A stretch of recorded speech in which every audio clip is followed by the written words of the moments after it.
আমাদের ভালো লাগাতে সকলকে অনেক অনেক অনেক স্বাগত জানিয়ে আমার আজকের গল্প আরম্ভ করছি। আজকের গল্প শাশুড়ি বনাম বৌমা। গল্পটি তাহলে শুরু করি। নন্দিতা শ্বশুরবাড়িতে বিয়ে হয়ে এসেছে বছর 5 হলো। বাড়িতে লোক বলতে বৃদ্ধা শাশুড়ি, স্বামী মনোজ আর 3 বছরের ছোট্ট ছেলে সোনু।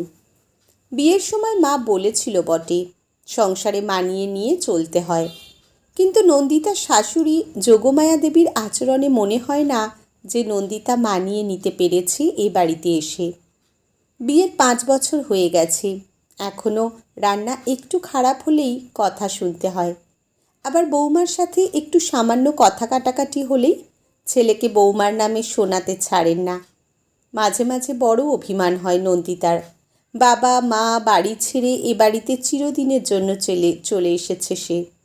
শাশুড়ি মা কি পারেন না একটু মায়ের মতো স্নেহ, মমতা, ভালোবাসা দিতে? রাতে ছেলে বাড়ি ফিরলে যোগমায়া দেবী সাথে সাথে ছেলের চোখ মুখ ধোবার জল নিয়ে তোয়ালে হাতে দাঁড়িয়ে থাকেন। চোখের সামনে বসিয়ে ছেলেকে খাইয়ে তবে নাকি শান্তি পান উনি। নন্দিতার মাঝে মাঝে খুব রাগ হয়। মনোজ কি খাবে, কি পড়বে, সব কি ঠিক করার ওনার একারই অধিকার আছে? স্বামীর উপর তার কি কোনো অধিকার নেই? সোনু একটু বড় হবার পর থেকে তার সব দায়িত্ব যেন যোগমায়া দেবী নিয়ে নিয়েছেন। নিজের কাছে রাখেন, নিজের হাতে স্নান করান, খাওয়ান। সোনু দুষ্টুমি করলে একটু বকারও উপায় নেই। শুনতে হবে, আমার নাতিকে একদম বকবে না বৌমা, ওইটুকু বাচ্চার গায়ে হাত তোলো কীভাবে তুমি? কান্না আসে নন্দিতার। মা হিসাবে কি সন্তানকে শাসন করার অধিকারটুকুও নেই ওর? তাই মনে মনে শাশুড়ি মায়ের প্রতি রাগ জমে থাকে অনেক। বৃদ্ধা যোগমায়া দেবীর আজকাল রাতে আর ভালোভাবে ঘুম আসে না। সারা রাত দুশ্চিন্তায় ছটফট করেন উনি। আশেপাশের ঘটনাগুলো দেখতে দেখতে বড় ভীতু হয়ে পড়েছেন। মর্নিং ওয়াকে যাওয়ার সঙ্গীগুলো দিনের পর দিন কমে আসছে। ছেলেমেয়েরা বৃদ্ধ বাবা মায়েদের পাঠিয়ে দিচ্ছে বৃদ্ধাশ্রমে। সেদিন তো দেখলেন, ওনার প্রিয় বান্ধবী সুমিত্রাকেও ওর ছেলে পাঠিয়ে দিল বৃদ্ধাশ্রমে।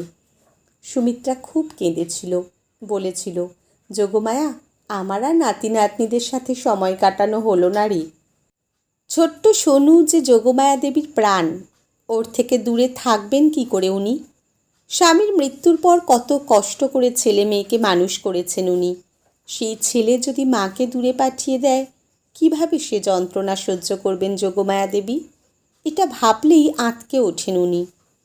যোগমায়া দেবী শুনেছেন যে ছেলের বিয়ের পর বৌমারা শাশুড়িকে বৃদ্ধাশ্রমে রেখে আসার জন্য চাপ দেয় স্বামীকে।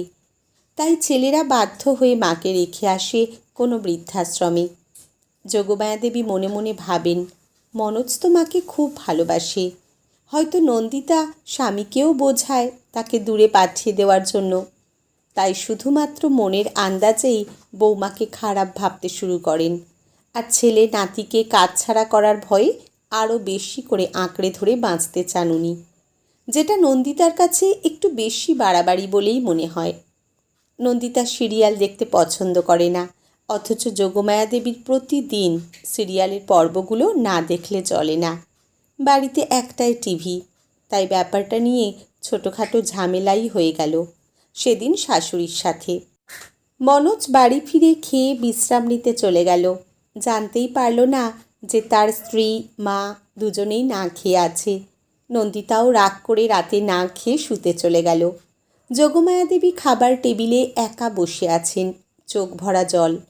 মেয়েটা যে না খেয়ে একদম থাকতে পারে না, সারা রাত খিদে ছটফট করবে নিশ্চয়ই। যোগমায়া দেবী না খেয়েই শুয়ে পড়লেন, ঘুম এলো না তার। নন্দিতা শুয়ে শুয়ে ভাবছে, শাশুড়ি মাকে তো সে রোজ নিজে হাতে খেতে দেয়, আজ মানুষটা ঠিক করে খেলো তো?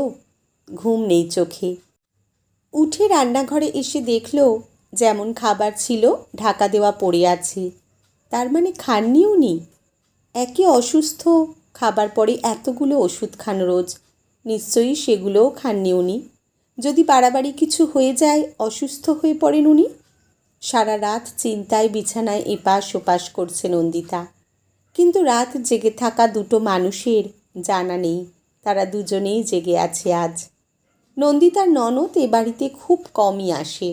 সেদিন নন্দিতা শুনল ননদ মৌসুমি বাড়িতে এসে মায়ের কাছে দুঃখ করছে। জানো মা, একটু ভুল হলেই শাশুড়িমা খারাপ ব্যবহার করেন, বাপের বাড়ি তুলে খারাপ মন্তব্য করেন, সবসময় চেষ্টা করেন আমাকে সুমনের থেকে দূরে রাখার। আমার খুব কষ্ট হয় মা। নন্দিতা শুনল তার শাশুড়ি বলছেন, তোকে আমি বাড়িতে একটা কাজও নিজের হাতে করতে দিইনি, কত আদর ভালোবাসা দিয়ে বড় করেছি, এই রকম ব্যবহার যে ওনারা কেন করেন? আমার মেয়েটাকে কি নিজের মেয়ে ভাবতে পারেন না? নন্দিতা এসব শুনে উদাস হয়ে যায়। মনে মনে ভাবে, উনি নিজে যদি এটা বুঝতেন। যোগমায়া দেবী শুনলেন পাশের ঘর থেকে নন্দিতার উত্তেজিত গলা শোনা যাচ্ছে। ফোনে মাকে বলছে, ভাই বিয়ে করে ঘরে বউ এনেছে বলে কি যা খুশি করবে? মা ছেলের ভালো মন্দ দেখবে না? যে মা জন্ম দিয়ে এত বড় করলো, এখন তার থেকে বউ বেশি আপন? সংসারে কি ঠিক হবে না হবে সব ওনার মর্জিতে হবে। মা তুমি কেঁদো না, আমি ভাইকে ফোন করে বলবো, আর আমি কয়েকদিনের মধ্যেই গিয়ে তোমার কাছে কটা দিন থেকে আসব। জানলা দিয়ে বাইরে তাকিয়ে আছেন যোগমায়া দেবী, চোখে জল টলটল করছে। মনে মনে বললেন, এই কথাগুলো যদি নন্দিতা একবার বুঝতো। কঠিন হৃদরোগে আক্রান্ত হয়ে যোগমায়া দেবী হাসপাতালে ভর্তি। দুশ্চিন্তায় নন্দিতার নাওয়া খাওয়া ঘুম সব বন্ধ হবার জোগাড়। রোজ সকালে বিকালে টিফিন ক্যারিয়ার রান্না করা ভাত নিয়ে সে ছোটে হাসপাতালে। তার শাশুড়িমা যে হাসপাতালের খাবার খেতে পারেন না, প্রতিদিন নিজের হাতে খাইয়ে দেয় সে যোগমায়া দেবীকে। যোগমায়া দেবীর চোখ ভরে আসে জলে। নন্দিতার হাত দুটো ধরে বলেন, আমি তোকে ভুল বুঝেছিলাম মা। ছেলে নাতির থেকে দূরে যাওয়ার ভয়ে আমি দিশেহারা হয়ে পড়েছিলাম রে মা। তাই আমি বুঝেও বুঝতে চাইনি বাড়িতে ছেলে ছাড়াও আর একজন আমাকে মা বলে ডাকে। অনেক খারাপ ব্যবহার করেছি মা, শেষবেলায় কি ক্ষমা করবি না আমায়? নন্দিতা শাশুড়ি মায়ের হাতটা চেপে ধরে বলে, ওরকম বলো না তুমি, খুব তাড়াতাড়ি সুস্থ হয়ে যাবে মা, আবার বাড়ি ফিরে যাবে আমাদের সাথে, তোমার ছেলে নাতিকে নিয়ে আনন্দে দিন কাটাবে।